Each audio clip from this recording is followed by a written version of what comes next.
Video देख रही है उनसे पहला सवाल ही मैं यही शुरू करना चाहूंगी कि क्या आप लोग भी उत्तर प्रदेश से? क्योंकि देखिए, हाल ही में ऐसा कहा गया था कि उत्तर प्रदेश में रहना होगा तो योगी योगी कहना होगा। अगर आप योगी आदित्यनाथ को वोट नहीं देते हैं तो चुनाव के बाद इसका खामियाजा भुगतना तय है।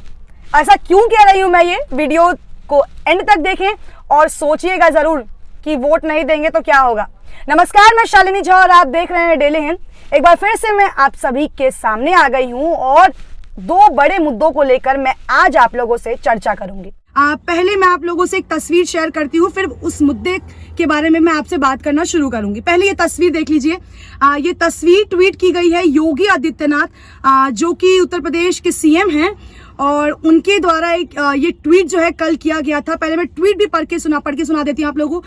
आप लोगों ने तस्वीर तो ये देख ही ली होगी। अगर किसी ने नहीं देखी है तो मैं जब वीडियो एडिट होगी तो मैं तस्वीर भी लगवा दूंगी ताकि आप लोग क्लियरली उस फोटो को देखें और समझ पाए कि मैं कहना क्या चाहती हूँ। तो मैं आपको ट्वीट पढ़ के सुनाती हूँ, जिसमें योगी आदित्यनाथ लिखते हैं, जनपद इटावा इतिहास रचने जा रहा है। आतंकियों के रहनुमा और अपराधियों के सरपरस्त यहाँ पस्त होंगे। इटावा ने ठाना है हर बूथ पर कमल का फूल खिलाना है। धन्यवाद इटावा। ये लिखते हैं सीएम योगी आदित्यनाथ।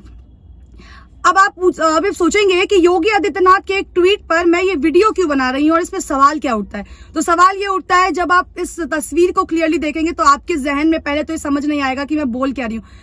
फिर मैं आपको क्लियरली बता देती हूँ कि ये तस्वीर बहुत ज्यादा फोटोशॉप है, जो कि हर बार सवाल उठता रहा है कि योगी आदित्यनाथ जी फोटोशॉप का बड़ा ही अच्छे से इस्तेमाल करते हैं। आपने पहले भी देखा होगा कि किस तरह से एक प्रचार में वो कैलकाटा का हाईवे लगा देते हैं और बताते हैं कि ये उत्तर प्रदेश का विकास है।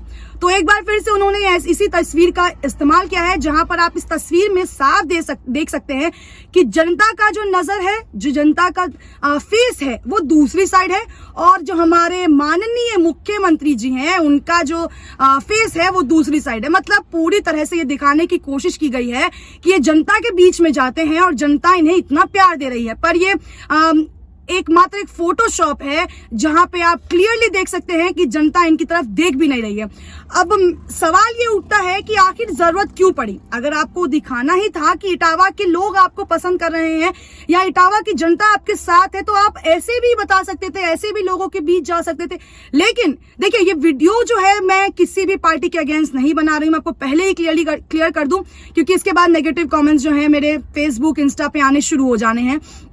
तो खैर, उस मुद्दे से हटके बात करते हैं। तो ये मुद्दा ये नहीं है कि आपने तस्वीर डाली, पर गलत तरीके से डाला है ना। अगर आप कहते हैं कि लोग आपको लोकप्रिय मानते हैं, लोग आपको इतना पसंद करते हैं, तो जनता के बीच में जाइए ना, इटावा की जनता के बीच में जाइए और वहां अपना प्यार जनता से पाइए। ये क्या मतलब था कि आपने फोटोशॉप करके ये दिखा दिया कि जनता हमसे कितना प्यार करती है, और इटावा के लोगों से ये अपील कर रहे हैं कि जो वोट है वो कमल पर ही दबाएं। मतलब इटावा के लोग अगर चाहते हैं किसी और पार्टी को वोट देना तो योगी आदित्यनाथ जी को शायद ये मंजूर ही ना हो। इसी से रिलेटेड बात मैं आप लोगों को पहले बता दूं कि मैंने कहा ना कि आप बार बार तो ये कह ही रहे हैं भाजपा के नेता कि आप कमल का बटन दबाएं। खैर, ये तो हर पार्टी कर रही है कि उनके पार्टी को जीत मिले, पर ये कौन सा तरीका है कि हर बार आप फोटोशॉप और फेक एडवर्टीजमेंट का जो है इस्तेमाल करते हैं केवल जनता को बेवकूफ बनाने के लिए, और ये मूर्ख जनता बन जाती है कई बार इन पार्टियों के द्वारा। हमने हाल ही में एक ऐसी तस्वीर भी हमने देखी थी जहां पे कैलकाटा का हाईवे जो है वो बताया गया था कि उत्तर प्रदेश में है और उसका पूरी तरह से विकास जो है भाजपा सरकार ने किया है, पर उसमें कितनी मिलावट थी ये सच्चाई सबके सामने आई। और फिर योगी सरकार पर जो है सवाल उठने शुरू हो गए कि आखिर इस तरह से फेक एडवर्टीजमेंट का इस्तेमाल क्यों किया जाता है। अब एक बार फिर से वही फेक एडवर्टीजमेंट किया गया है, फोटोशॉप के द्वारा लोगों को वहां पे लगाया गया है, और ये फोटोशॉप इतनी फेक नजर आ रही थी कि एक झटके में कोई भी बता देगा कि ये बिल्कुल झूठ है। क्योंकि आप देखिए कितनी बारीकी से फोटोशॉप किया गया है। साफ साफ पता चल रहा है कि जनता का जो मुंह है वो किसी और साइड है और योगी आदित्यनाथ कहीं और देख रहे हैं।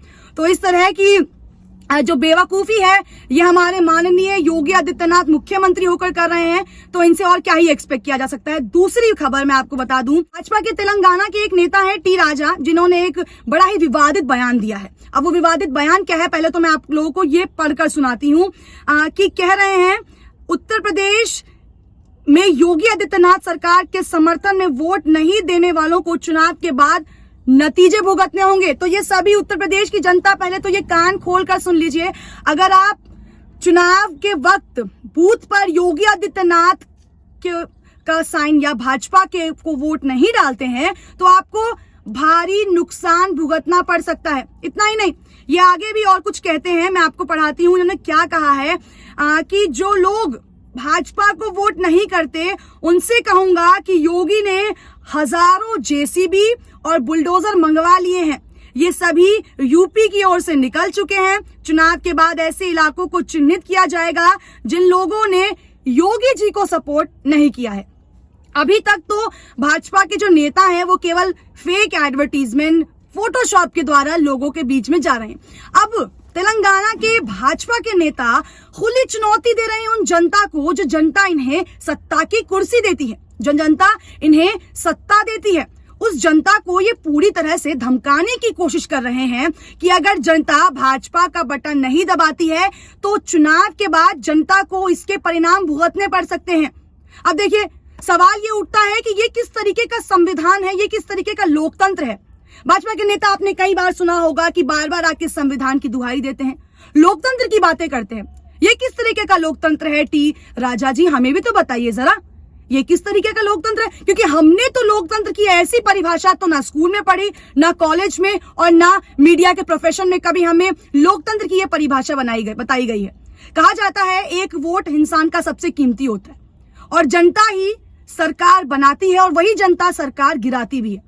उसी जनता को, जो जनता इन्हें सत्ता में लाई है, उसको ये पूरी तरह से बेवकूफ बनाने की कोशिश कर रहे हैं, धमकाने की कोशिश कर रहे हैं। मान लीजिए अगर आपका मन कर रहा है समाजवादी पार्टी या किसी भी अन्य पार्टी को वोट देने का, तो आपके लिए खतरा हो सकता है। तो अगर आप भाजपा को वोट नहीं दे रहे हैं तो इस खतरे से जरा बचिएगा जरूर, क्योंकि आने वाले वक्त में तो खुली आपको चुनौती दे ही दी गई है, खुली धमकी दे ही दी गई है कि अगर भाजपा के नेता को वोट नहीं करते, योगी आदित्यनाथ को मुख्यमंत्री नहीं बनाते हैं तो आपको खामियाजा भुगतना पड़ सकता है। अब इसका खामियाजा कितना होगा ये तो आने वाला वक्त बताएगा, पर सवाल उन सभी भाजपा के नेताओं से है कि आखिर क्यों ऐसा विवादित बयान आप देते हैं, आखिर क्यों? अगर मैं बात करूं भाजपा के नेताओं की तो हाल ही में एक और नेता है जिन्होंने महिलाओं के कपड़ों को लेकर बहुत बड़ा बयान दिया है कि महिलाएं कपड़े ऐसे पहनती है इसलिए उनका रेप होता है। अब बताइए, कोई धमकी दे रहा है, कोई लड़कियों के वस्त्रों पे जो है उंगली उठा रहा है, ये किस तरीके का संविधान है, ये किस तरीके की महिला सुरक्षा है, ये किस तरीके का लोकतंत्र है? जरा भाजपा के नेता सामने आ जाएं और हमें इन चीजों की परिभाषा बताएं।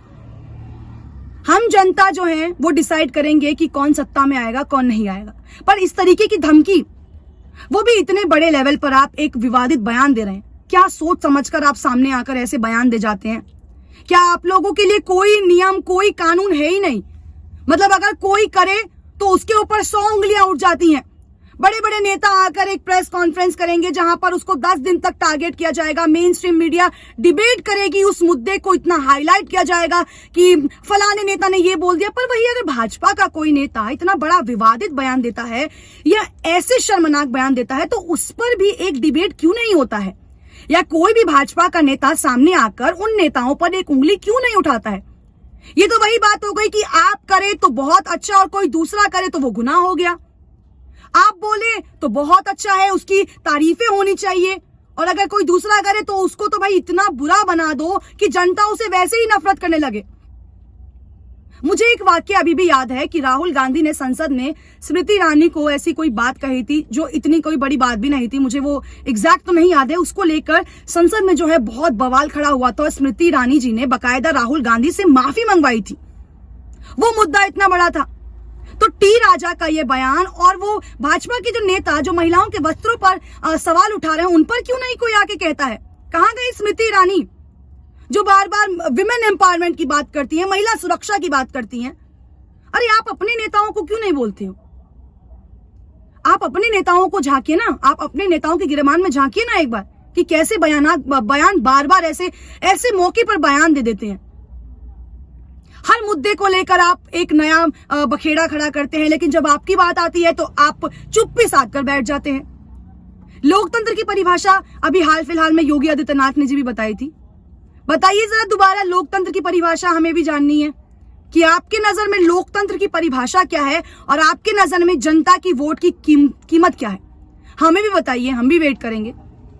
चलिए, इस वीडियो में इतना ही। आने वाले वीडियो में मिलते रहेंगे और तमाम मुद्दों को लेकर आप लोगों से बातचीत करते रहेंगे। इस मुद्दे पर आपकी जो भी राय हो हमें कमेंट सेक्शन में जरूर बताएं और तमाम वीडियो के लिए डेली हिंद को लाइक, शेयर और सब्सक्राइब करना बिल्कुल ना भूलें। धन्यवाद।